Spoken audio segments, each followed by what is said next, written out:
In today's video, we're going to be going over the single family home market here in South Florida and specifically Miami-Dade County. And we're going to be comparing the numbers of March 2024 versus March 2023. And then I'm going to give you my insight analysis and where I think everything's going and long term, my opinion of the Miami real estate market for single family homes. Now, this is the first time you've met me.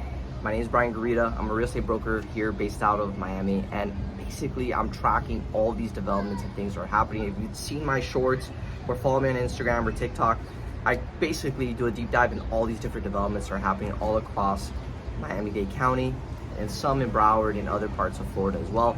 And it's important that we understand what's happening because Florida is growing at a rapid rate, but we also have to have our eyes peeled because opportunities will start becoming present now more than ever, where we're in a market where there's a lot of uncertainty and people are not really too sure of what is going on.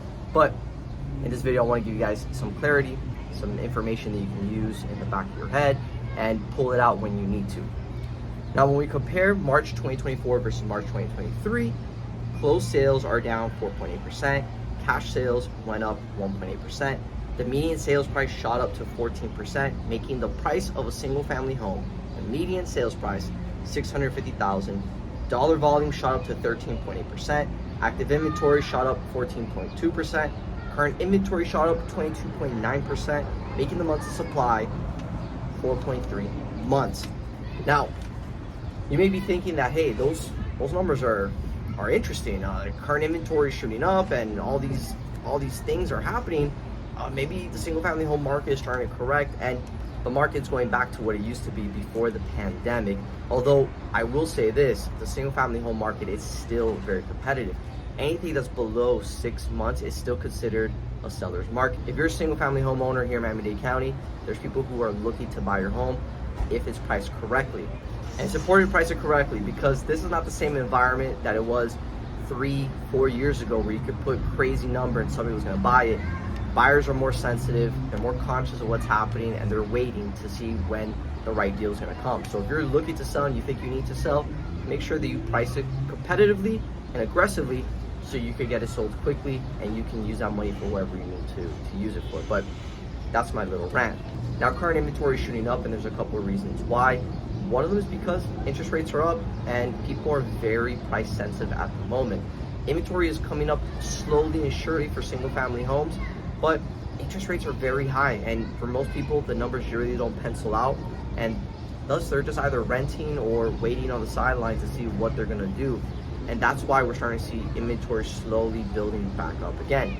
Now, another reason why inventory is not going up even more when you compare it to condominiums is that a lot of people who were able to buy during the pandemic or a couple of years ago at a lower interest rate environment, they were able to do so locking in a 3 or 4% rate, where right now there's really no reason for them to sell. Their cost of ownership really isn't that bad. So they're right now they're pretty much chill. And those who even owned a home during that time who were able to refinance, they're sitting pretty at the moment. They may have extra cash sitting on the sideline and they have a great rate. So those are a lot of things that we're looking at right now. And especially too, we have to throw this in here, this is an election year, so people really don't know what's going to happen. You know, what's going to be the election cycle? What are the plans? How's the economy going to shape up? So there's a lot of uncertainty when we started looking at that. Now, when we flip it to the condominium market for a quick second, there's a lot of issues going on there. You have HOA increases going up because of what happened during Surfside and the laws that have been passed where it's mandatory for them to have reserves and they have to make sure that they're meeting all these requirements from the state of Florida. And when these homeowners who are living off fixed income, all of a sudden they have to pay extra $1,000 in assessment fees. Well, some of them may not be able to afford that, so they have to sell and get rid of their properties at a discounted rate. Although the prices for condominiums haven't dropped yet, at some point it is because inventory is starting to drastically increase in the condominium market. Another thing as to why single family home prices are going to stay pretty much at this rate, even though I do think if a larger economic event happens, prices will adjust. It's going to happen. It's going to be a domino effect. People are going to have to tap into their home and get equity from their house so they can pay off whatever obligations that they have. But Miami's very interesting because they're not building as many single family homes as you think. Even though if you live down south in Homestead and in Color Bay and those areas, you're seeing that these single family homes are being built at an aggressive pace. It's really not as crazy as you think. Lennar Homes and D.R. Horton, these guys are very smart. They learned from their mistakes in 2008, and they're not rushing to build more inventory. The moment rates went up, they all said, hey, you know what, let's chill out a little bit. Let's not build too crazy because we don't want to put ourselves in a bad position that we're sitting on all these projects. These people have been putting deposits to purchase. They don't want to move forward, so we're be held with the bag. They're not really overbuilding like they did. Now, Miami has a big issue, which is we don't have enough real estate. And it's funny because we are a real estate mecca here, but you have the issue where we have the urban development line to the west. You can't build anything beyond that because you have the Everglades. You have the east where is the ocean, and all that's already been developed, which now we're starting to see a redevelopment happening east to west, where these older properties are being knocked down and these assemblages are being bought out by these developers, and they're creating high rises. And then you're looking down south where you have Homestead, where there's still land there, but a lot of it's zoned for agriculture, and it's still not there yet because transportation really hasn't expanded down there in a meaningful way where people really want to go and live there. There's not a lot of things either, but they're building things. They're building a lot of new mixed-use projects. There's more retail and fine dining that's going to start making its way down there, but we're still a couple years out before Homestead really develops and becomes a mature city, but it's going to get there. Investments are starting to pour into that community, but it's going to take some time before it gets there. Now, that's just a few reasons why the single-family home market is going to maintain its current valuation. Also, too, I lightly touched on developers are being more intelligent with how they're bringing supply into the market, but they are building townhomes. But the new developments from these developers are coming down here. They're building over there in the Alapata area, Wynwood, Rohade, Havana area. They're knocking those areas and they're building up. So single-family homes are going to be more of a scarcer commodity. So my thesis is that in the long run, although we may see some headwinds in the economy and prices may adjust, I don't think they're going to adjust in a very meaningful, significant way that people think. I don't really see it going back to 5 years ago where a single-family home you could buy for $350,000. Those days have long passed just because of the wealth migration that's happened here. And those people who have families and they have the resources, they want to own a single-family home.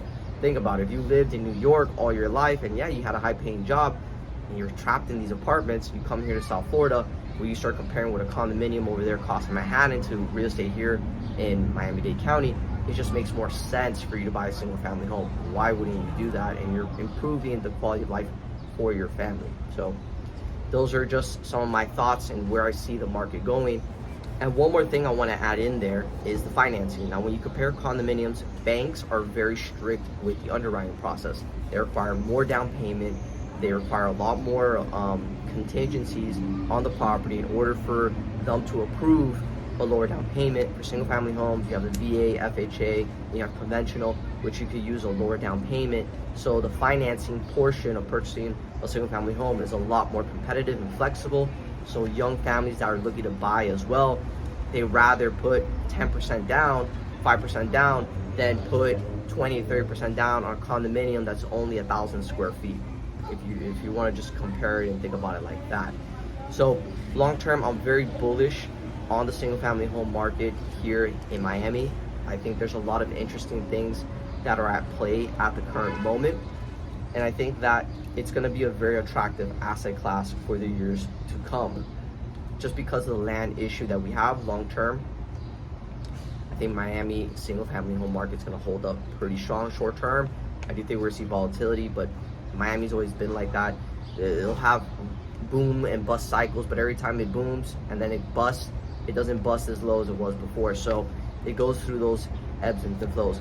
And I want to leave you off with this piece of advice. So if you're thinking about purchasing or selling, if you're thinking about selling, right now will probably be a better time to do it just because there's still a lot of demand and people are looking to buy single family homes. You just got to ask yourself, number one, where are you going to move to? And number two, what are you going to do with that money? Because if you are not going to move, and let's say you're going to sell it, what are you going to do with that money? You don't want to have it sitting in your bank account. You're going to invest in the stock market, or you're going to leave it in some U.S. treasuries, or are you going to reinvest it in buying multiple pieces of real estate? Those are things you will take into consideration. And then for the buyers out there, this is probably a better time for you to come in and negotiate. It's not a crazy environment as it was 4 years ago where people were going over ask and putting money over appraisal. That's really calmed down a lot, I mean, tremendously. So You can come in, put an aggressive offer, and as well, I would also advise, if you're gonna come in at their ask or a little bit lower, I say ask for seller's concession. Why not? Have them pay some of your closing costs or give you some money towards down payment. I think this is the environment now that makes sense. If you get somebody that's really motivated and wants to sell, they're gonna more or less agree to your terms because they need to access that money because a life event happened, a death, a divorce, any of those things. So you wanna keep that in the back of your mind. And then for those who are just testing the market, just spitballing, those homes are not really selling. If you're putting a property on the market at a crazy number, it's just gonna sit. It's just gonna sit there. It's really not gonna move. But those are my 2 cents and where I think the Miami single-family home market's going.